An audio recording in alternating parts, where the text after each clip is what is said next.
Welcome back to the MyLatinLife podcast. Since 2014, MyLatinLife has been your trusted guide to traveling and living in Latin America.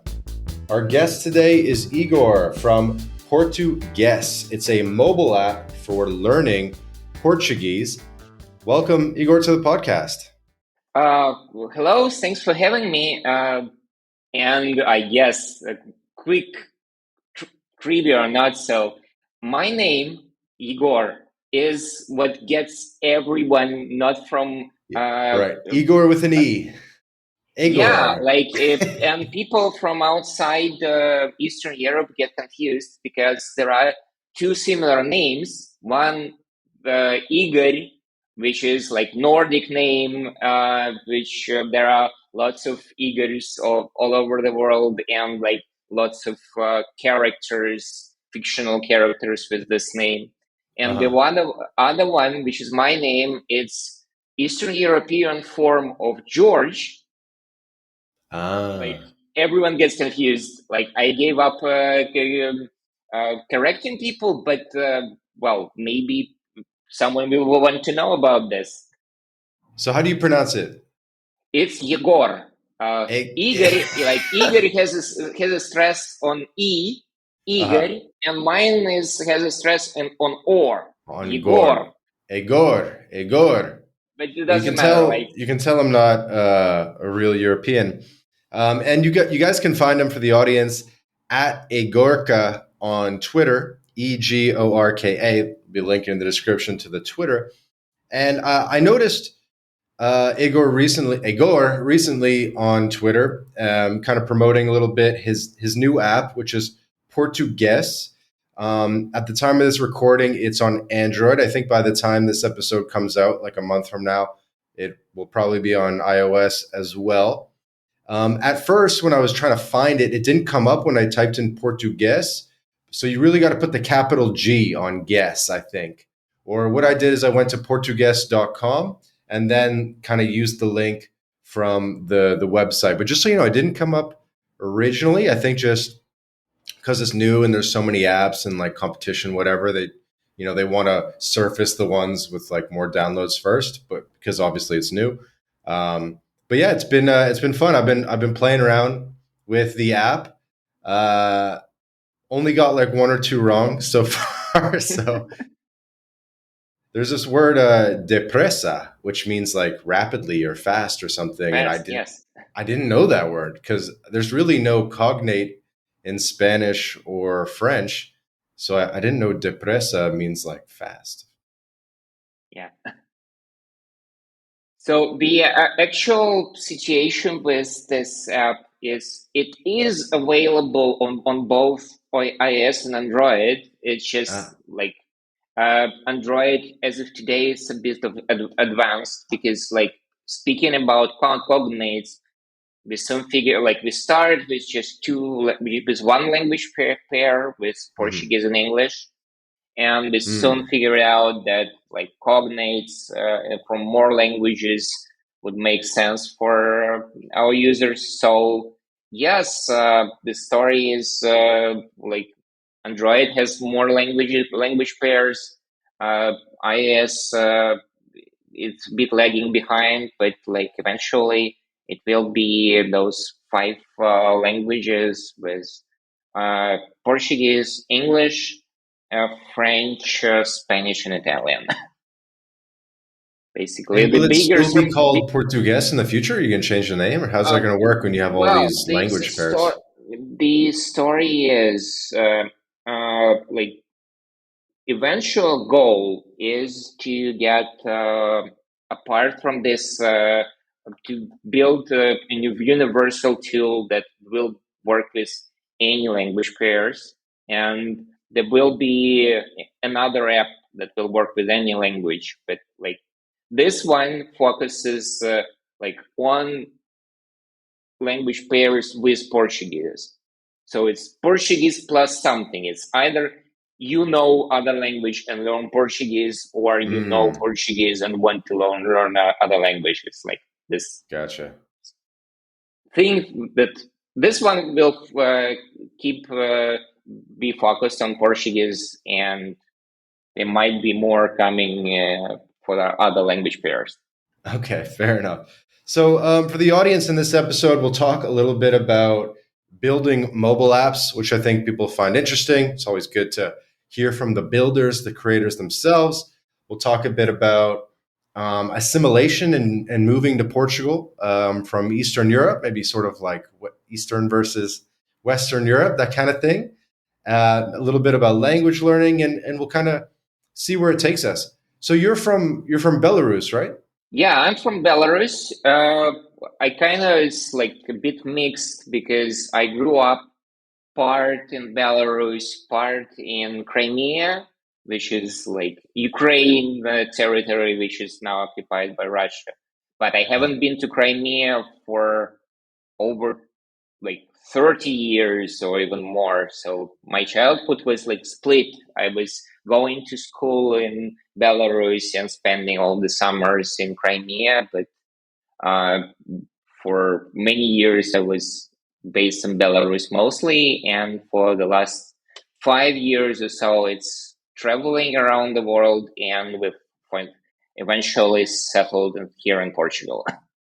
And remind me, do Belarusian citizens have settlement rights in the European Union? Or I thought it was like, No, no, no. Like, in order to get to European Union, like to visit, we need a visa, uh and then we will need some residency, some way to get a residency later from that visa. So the process for this part of Eastern Europe is way less straightforward than inside the European Union.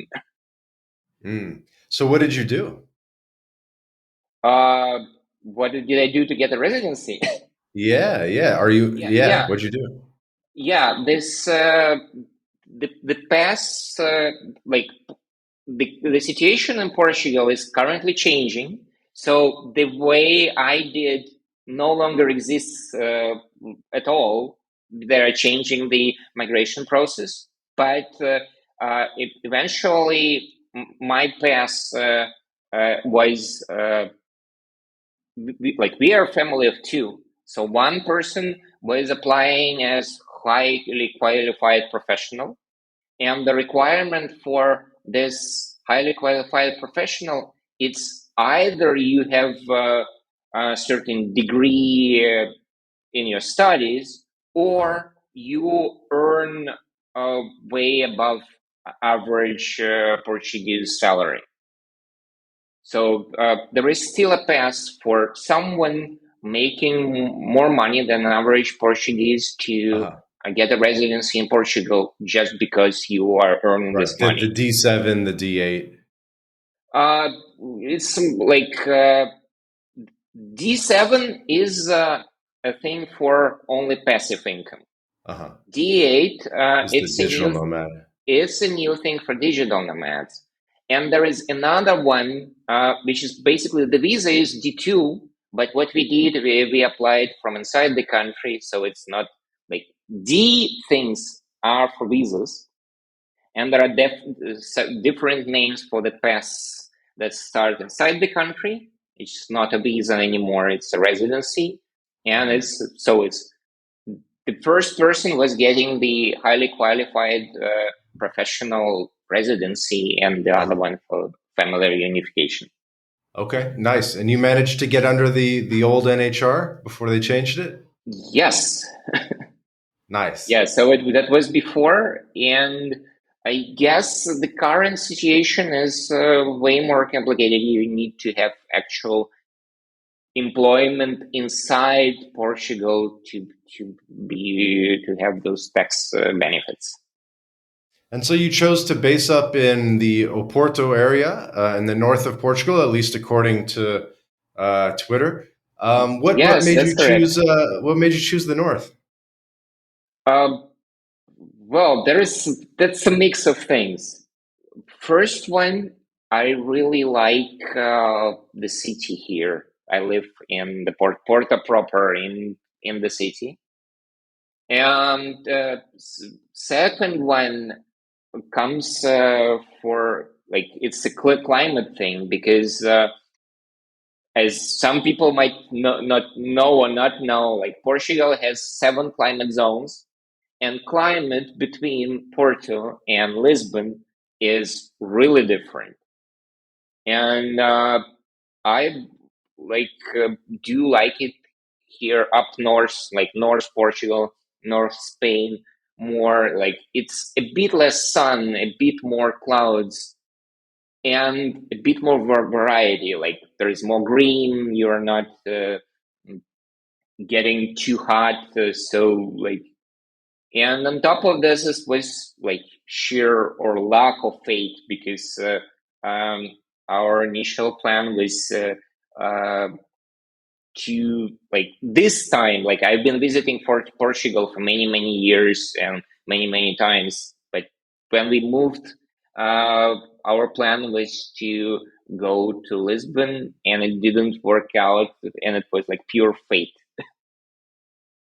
Like Mm. I was trying to fly to Lisbon, like from Georgia, like Georgia to Istanbul to Lisbon. It was like very fast flight, and like flight got canceled, and the only way we instead of spending 8 hours on a trip, we spent uh, 4 or 5 days, and we couldn't get to Lisbon at all. We landed in Porto and kind of stayed here.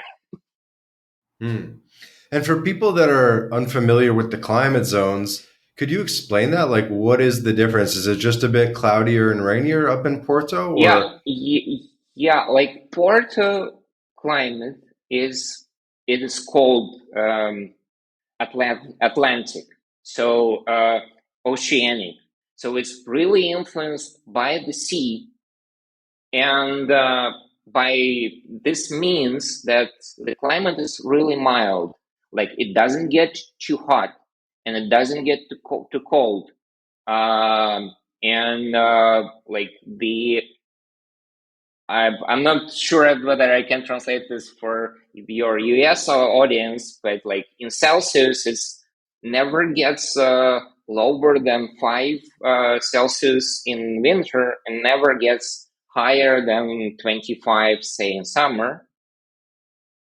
And there is a good mix of clouds, sun, like there is different weather. And most of the year, you would not need like SPF hat, sunglasses. So you are comfortable year all year round. Uh-huh. You don't get burnt by the sun. 5 degrees is Um, pretty cold. No, I'm looking. I'm just looking at Google, and it says Lisbon has about 2,800 hours of sunshine per year. In Porto is 2,470 hours of sunshine per year. So it's really not that far off. Yeah, it's not that far off in terms of sunshine, but it's quite different in terms of like UV indexes. Like I lived in Lisbon for a few months in summer, and for me, like living at home in Lisbon means you absolutely need sunglasses, you absolutely need a hat, and you absolutely need to take some SPF with you because like you need to renew your SPF protection. In Porto, I don't need any of that. Well, unless I'm going for the to the beach for the whole day, but like Uh-huh. day to day life, like you don't need really winter gear for the winter, and you don't need to protect you from the sun in summer.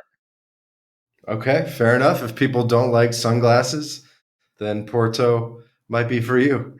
And how are you finding it overall? Kind of like the let's talk a bit about Eastern versus Western Europe and some of the differences that you're seeing to explain it to a more American audience, Americans, Canadians, that's kind of our audience, most of it. Um, what are some of the differences in your eyes between where you came from in Eastern Europe and Western Europe, where you are now in Portugal?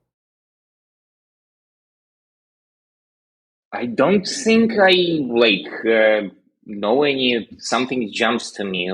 For me, like people are more or less the same everywhere. It's more about like there are things differences in think how things work.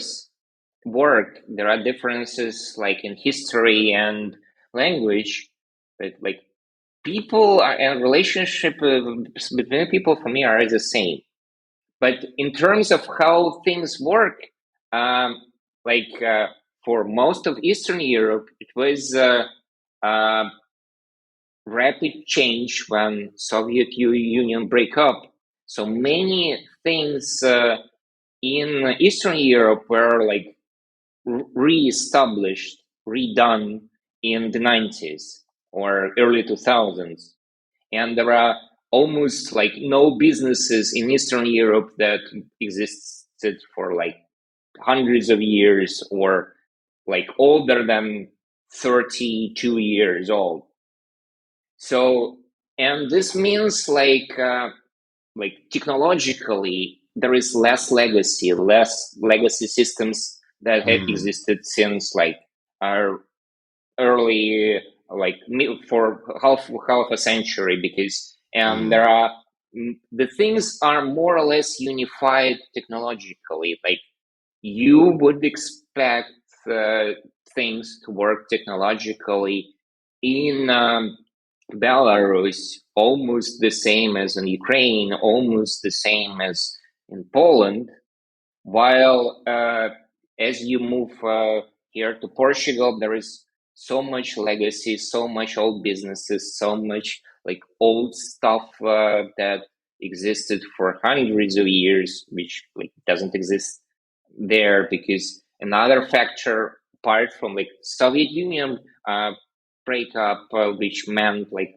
many businesses being established in the short time frame. There was another huge influence of like Second World War, which everything had to be rebuilt, and like there are almost no say buildings in Minsk or Kiev or Warsaw that are actually centuries old. Like everything was rebuilt after Second World War. So this is like this kind of business and um, uh, culture stuff because like there was really stuff wiped out by the war, by the changes of the Soviet Union, of by the revolution when the Soviet Union got established, and it looks like here in Western Europe there are actually many things that exist for hundreds of years. mm. That's fair. That's a good point. What's more efficient if you need to, call an electrician or things like that, go to the hospital, whatever, just normal kind of bureaucracy things, etc. What's more efficient you find, Portugal or Eastern Europe? Well, it's hard to say what's sufficient because, like, it depends on the situation. But what really jumps at is like it, things across Eastern Europe are more unified. Like, if you go to say one bank, like one office of the bank and talk to go through a certain process, you can expect that every office of the same bank will Mm, follow the same process. And mm. here it's way more personalized, it way more depends on who exactly you're speaking to. And this also applies to, and many people from Eastern Europe don't understand this here in Portugal. They say it's like Portugal behaves like at random. They don't understand like how like you go to two different offices of the same bank, Right. ask the same question, get totally different answers. But Yeah. actually, it's not about the bank itself. Here, it's like your communication to the person that you're talking to. Like here, you're actually interacting with people, in Eastern Europe, you're often like interacting with systems, Mm. with businesses. Like every person might be like every person you talk to, every bank clerk is like replaceable, and they follow instructions more than here. Here it's like your relationship with the person. There is like policies and instructions. That makes sense. That's cool. And moving on a bit to language learning, how's that journey been for you? And I guess what was the initial inspiration to create Portuguess? Did you feel like there was a gap in the market in terms of language learning software, or what made you pursue this project? Well, the it's an ongoing question here in Portugal. Like, what do you do to study actual Portuguese Portugal? Mm, Because uh, everyone knows Duolingo, of course. Duolingo has Brazilian variant, hmm and most of the apps for a worldwide audience, they focus on Brazilian variant of Portuguese. hmm Yes, there are local apps made specifically for European one, but like some people like them, some people don't. So yes, there is gap for European Portuguese, which is like it's not that drastically different from Brazilian, but it does stop some people. Like once you learn, once you know a couple of languages already, when it's not your first foreign language, that wouldn't stop you. But people who just start uh, learning, mm, who don't have this language learning as a significant part of their life, hmm they got often get scared. So yes, there is like not enough things to learn the European variant, hmm and we decided like we should like start with this audience, underserved audience. Like hmm eventual goal is yes, we would work with other languages and other language variants, but since uh,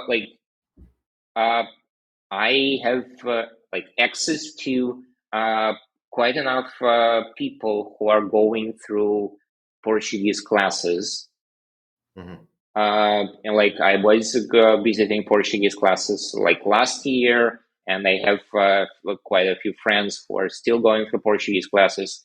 And while I talk to other people moving to Portugal or staying to Portugal, they will like if the person decides that they want to uh, keep living in Portugal and think about getting a citizenship eventually, then there is like you have either to pass an exam Right. or to spend like a school year at Portuguese classes.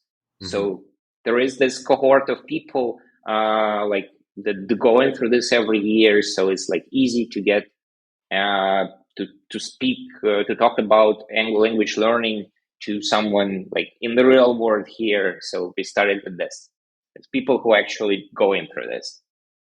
hmm Yeah, and I think for the citizenship, it's only A2 level Portuguese, which Yes, is pretty it's easy. a It's to not. it's pretty easy, but like you still need to know and learn something, and it's way easier, say, to for an English speaking person like Portuguese, there are way more cognates between English and Portuguese than there are between Portuguese and any of the Eastern European language. And there are Right. like the split of people in those language classes. Like there are definitely a lot of people from, say, Latin America, from Spanish-speaking countries, and there are lots.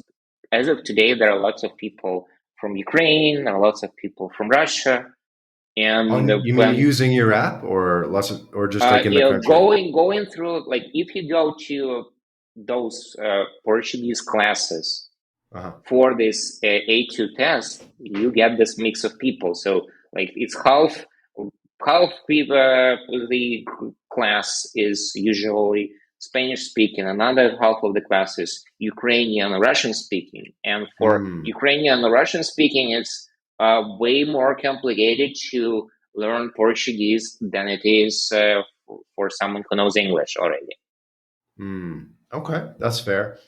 And I think part of what you were alluding to earlier is once you learn a foreign language and you kind of figure out what works for you, it's easier to learn more foreign languages. Yes, exactly. Like every next language is easier. Why do you think that is? Because yeah, there are many cognates, there are many things that one language gets from the other language. uh, like words do travel across the board, and how it's like another skill to learn the language. And like, Right. but once you go into the first one, you get those language learning skills, and like each next language is easier and easier and easier. Right. Like learning how to learn. Yeah. Hmm. I would agree with that.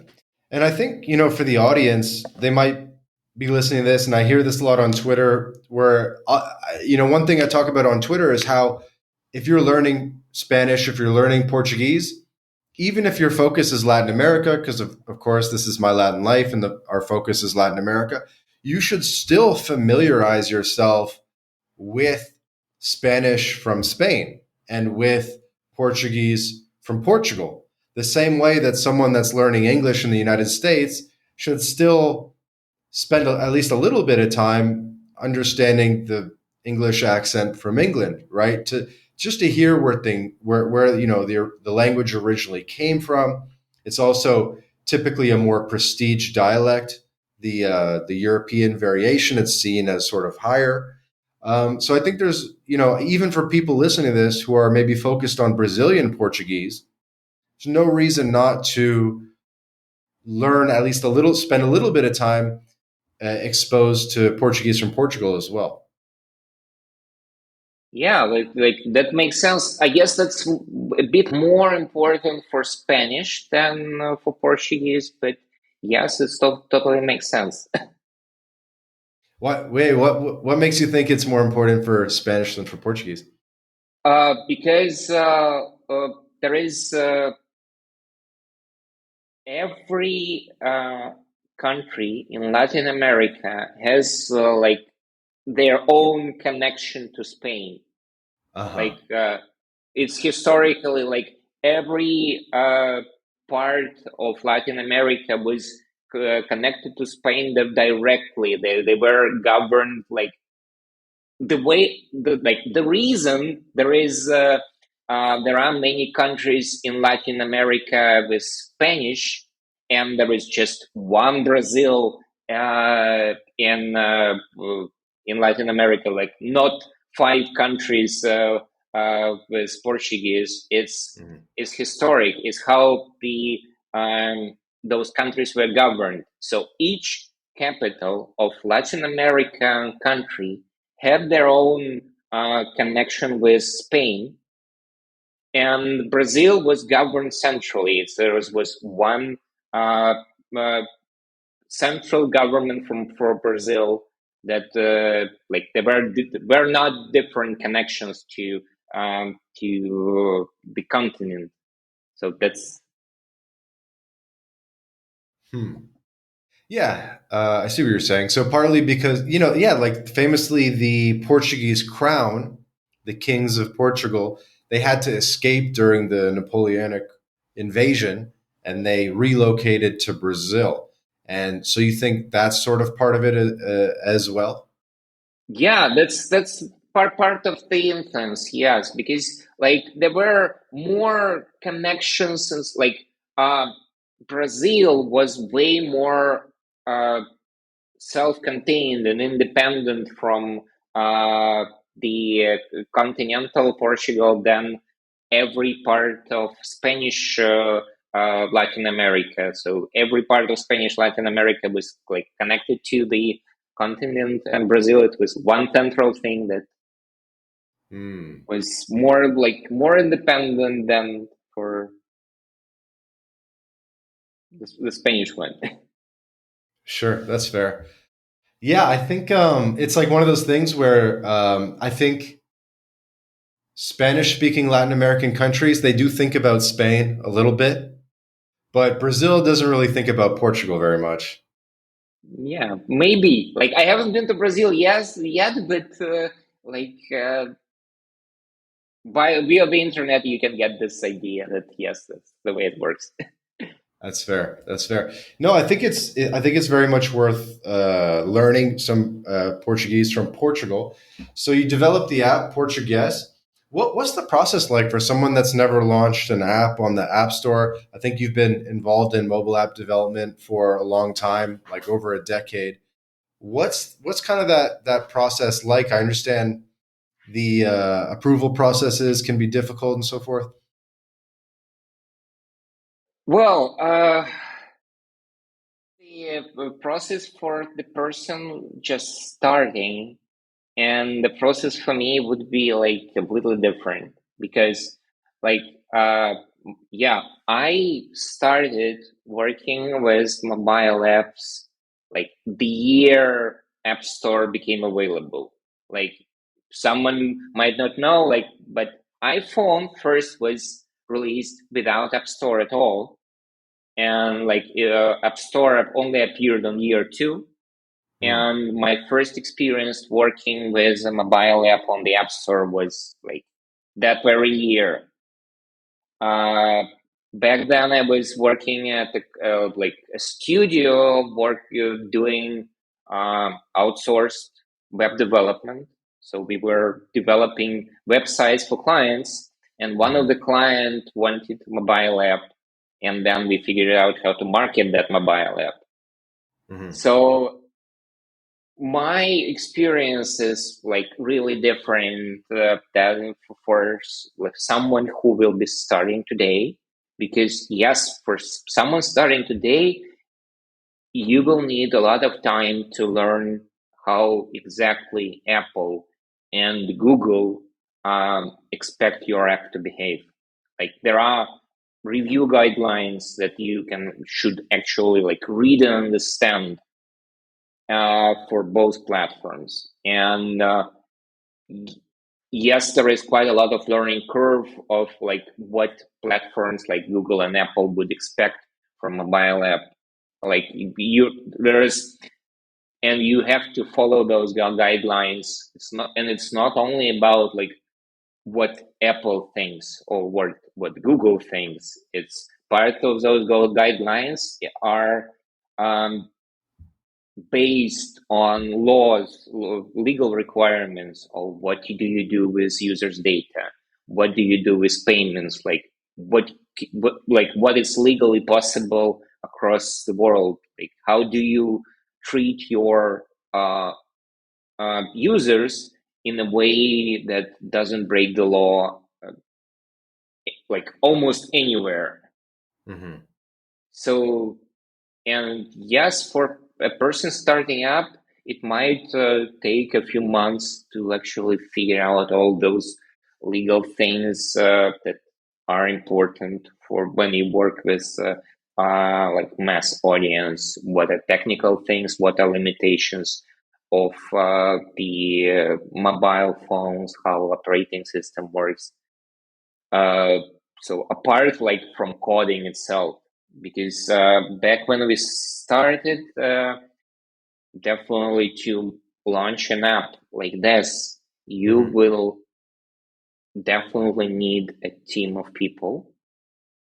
Like I don't believe it would be really possible to do what I did today by like being alone, because everything you did like those like 15 or 17 years ago was took more time, Hmm. and in Right. order It's to totally launch, different now, even in the past year, right? You have yeah. vibe coding, you have cursor and all this stuff. So I'm curious, did you use some of that? Like, did you have AI sort of write some of the code for this, or Yes, for this very specific app, most of the code was written like with the help of AI.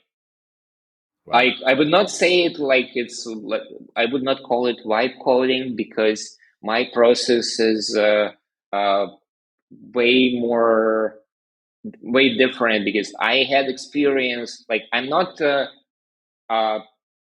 computer engineer, like I'm not a software engineer myself, but I like learned to mm, code several times and I worked closely with developers for like about 20 years. So I would like my instructions to uh, this language model would be like way more technical and detailed than instructions by someone who like wants to wipe code the app, not knowing like how these things work from right. inside. So what are you liking right now? Do you use Cursor? Do you use something else? The current stack is and it actually like changed this week because I have quite a lot of experience with Replit, which is Replit. uh, Okay. Replit. It is an IDE in the cloud, so like it's a code editor that you can use from like any device. You can use it in the browser. You can use it from an app on the phone, and so Hmm. you can basically build a website on like on the phone. Hmm. It allows you both to like edit the code and to run an agent that will work like to build some stuff with this language models. So I have quite a lot of experience with Replit. Then it was the stack. Yes, I do use Cursor Hmm. to actually build the apps I have on my computer. I do have the Xcode. I do have the Android Mobile Studio. So the apps are built, uh, assembled in the tools that are used by actual developers that build those apps natively. Hmm. And like last week, Google launched this new IDA, which is called Anti-Gravity, and it's kind of near mostly as good as Cursor. And I started using this last week. So basically, uh, the code uh, that for those apps is being worked on by numerous tools. So parts of it done in Replit, parts of it done in Cursor, parts of it done in Android Studio, parts of it in Xcode for iOS, and now there is yet another tool which is Anti-Gravity by Google. Okay, cool. I didn't know about that. Long gone are the days of VS Code and Sublime Text, huh? Well, I really don't know. Like I didn't have much of experience with VS Code at all because I mostly worked with mobile stuff, and there's Mm. the ideas for mobile is like Xcode for iOS and Android Right. Studio for Android, and VS Code is more for people working, say, on either web or Windows. Mm. Okay, good to know. Man, stuff's changing fast. And so Yeah. for this app, did you need a team at all? Did you do the whole thing yourself, or how did that go? Yeah, for this very app, the idea was I would try to do everything by myself. I do know that like it will like to make it going forward, I would need a team most likely because I know that my design skills are uh, not that good as I want them to be. So Hmm. eventually, I will need someone to help me with like store listing, with the screenshots. Likely, I will need to another developer like going forward. But as of today, it was experiment. Like try to do everything myself until they get the point where like I can no longer proceed alone. Hmm. Yeah. And the list of languages is based, like, it is the languages that I've learned at certain stage in my life.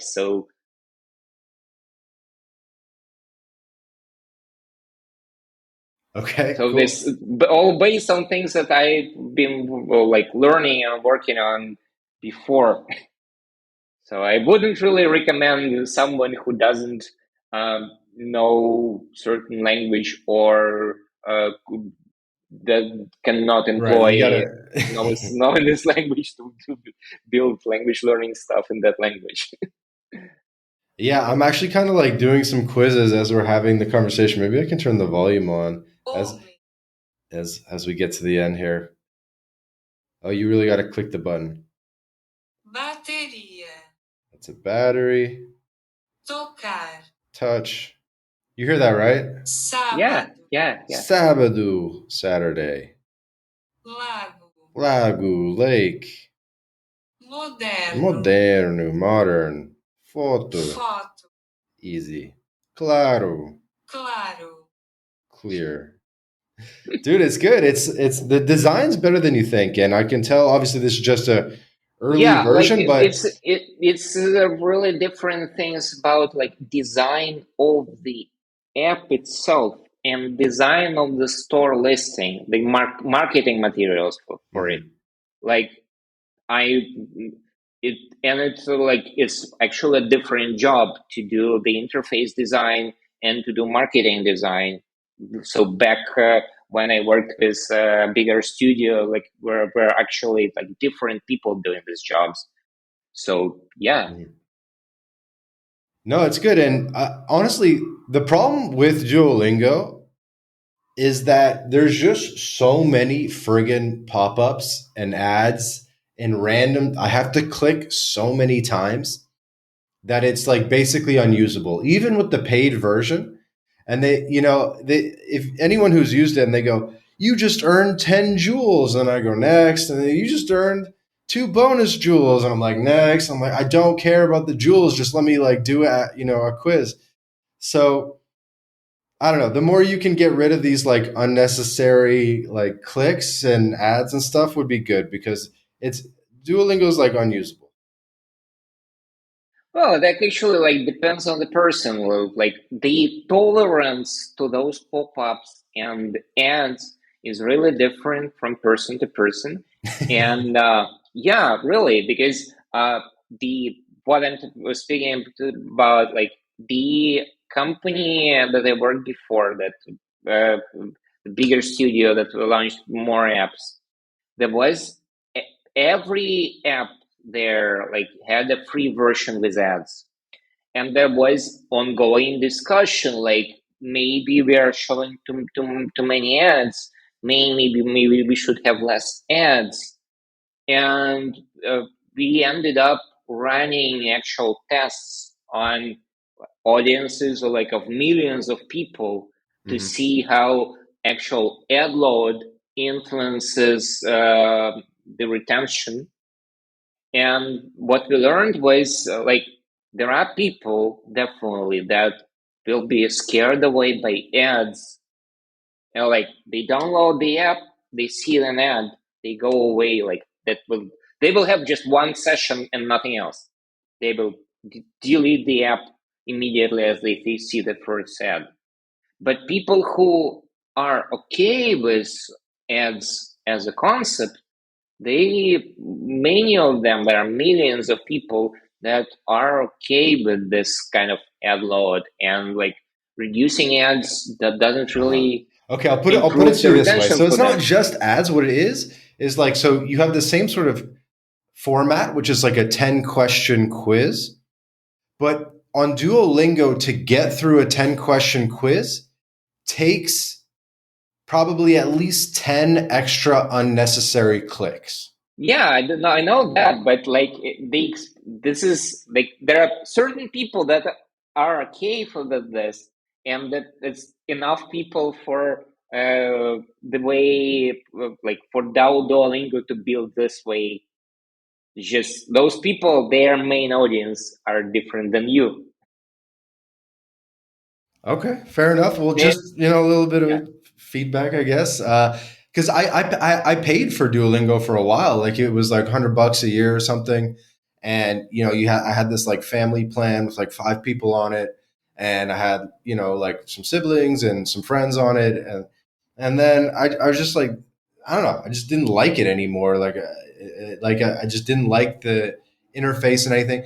And what I found is I didn't like it for the Romance languages, but it was still kind of helpful for Russian and for Arabic because I needed a bit more hand holding. Like I needed, I had to like really start at the beginning a little bit more and, learn the like a different alphabet. And so I found Duolingo worked pretty well for learning a new alphabet, but for the Romance languages, I was kind of like, this is a waste of time. But it was still helpful for Russian and Arabic. Like I learned all the Russian I know, which is very little, but a little bit, is I learned it all in Duolingo. Yeah. So yeah, like people might need different tools at different stages of language learning, and the reason why we chose to like work with words is this: like you will need more words almost on any stage. Hmm. Cool. And what's kind of been the reaction in Portugal or among maybe Portuguese tech people that you've met, or have you shown this app to Portuguese people, and are they proud that, are they happy that you're helping people learn their language? Yeah, like I on one hand, I definitely showed it to more people learning Portuguese than the Portuguese people. But yeah, definitely every Portuguese person I spoke to is really glad that people are either learning Portuguese or like helping others to learn Portuguese, because in many situations for many people coming here, they don't even try. Like they just try to get by with English only, Mm. and as soon as you try, or what happens here in north of Portugal, there are many people coming from Spain for say a weekend. So like there are many people trying to get by with English only, and many Spaniards just don't care. They just keep using Spanish, and as long as you are a foreigner and you make an effort, it you immediately earn some respect. Yeah, And totally. like tools that help people with Portuguese is like Dude, there must be some EU funds for you. There must be some free government money for the type of thing you're doing. maybe like likely, but I haven't really explored the space. I know that one of the biggest apps for European Portuguese that exists right now, they are partnering with Tap Portugal, with the main airline. So they work with the main airline that like promotes like travel to Portugal. Hmm. I'm not Tap. sure like Yeah. whether it's as whether they have any government support, but like uh, business other businesses that promote Portugal as a travel destination, they are definitely helping on those kind of things. That's cool. Okay, cool. Dude, I love what you're building. I'm also happy that you're on Twitter and you're engaging in the conversation as we kind of get towards wrapping up. How's your time on Twitter been? You're doing all right? You got a couple thousand followers? Well, like I don't think that I think about Twitter that much, but like that's the social network that I guess I'm longer with spending more time with, since the very beginning of Twitter, because it's just a place where I go to when I have those spare 2 minutes on between something else. That's it. Cool, man. By the way, there was a big tech event in Porto this past like a week or two ago. Did you go to that? Were you the Porto Tech Week, I think it was called? No, yeah, I know about this, but I guess the last event I visited I did go to Lisbon for the Days of Web Summit. Mm-hmm. And I kind of skipped everything that was going after Web Summit because I was kind of busy doing other stuff. So I dedicated like 1 week to go to Lisbon and talk to people at Web Summit, and then get back to like focus on immediate things to do and maybe to process the things that happened at Web Summit. So I kind of missed all the things happening in Porto after. Fair enough. Well, I hope you're enjoying Porto. I hope you're drinking some Vinho do Porto and some good Douro Valley wine. Well, yes, I can say that like while living here, I drink way less than someone would expect. But yeah, I do enjoy some of it now and then. Dude, I love port wine. I literally love port wine. It's probably my favorite alcohol. So what I do for the audience who made it all the way to the end of the episode is I get carbonated water, ice, pour in the carbonated water into the ice, right? And then you just pour the port wine on top. So it's basically just port wine with carbonated water. That's it. Very simple. Some people do it with tonic. I don't like tonic. It's already sugary enough with the port wine. But yeah, port wine with carbonated water, very underrated beverage, and I highly recommend it. Yeah, I haven't really seen people doing this, but like Porto Tonico is the usual thing here in Porto. Yeah, but don't do tonic. Just do carbonated water. Yeah. It's better. It's healthy. Yeah, that makes sense. I haven't really tasted it, but I believe it will be good. You heard it here first. Well, Egor, thank you for joining the podcast here today. Really fun to speak to another builder, hear about the project, Portuguess. People can go check out Portuguess.com. They can download the app. There'll be a link in the description for people to do so. Hopefully we'll get you some downloads, some 5-star reviews on the App Store. Any final words for the audience? Any last message you want to share? Yeah, I guess since we started with languages, I encourage each and every one of you to spend some time learning other language, not really necessarily Portuguese. Like it really helps to look at the way and the world in a different perspective, to learn how people speak in the language that you never learned before. Absolutely. I mean, we're all about it.